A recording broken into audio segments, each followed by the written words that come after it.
పరలోకంలో ఉన్న నా యేసు భూలోకమంతటికి వెలుగునివయ్యా.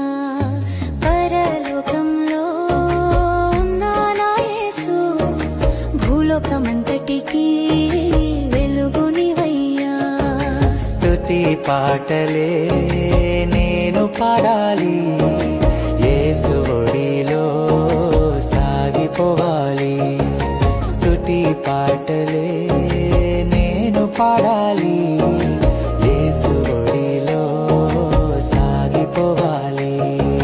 స్తుతి పాటలే నేను పాడాలి, యేసు ఒడిలో సాగిపోవాలి. స్తుతి పాటలే నేను పాడాలి, యేసు ఒడిలో సాగిపోవాలి. పరలోకంలో ఉన్న నా యేసు భూలోకమంతటికి వెలుగుని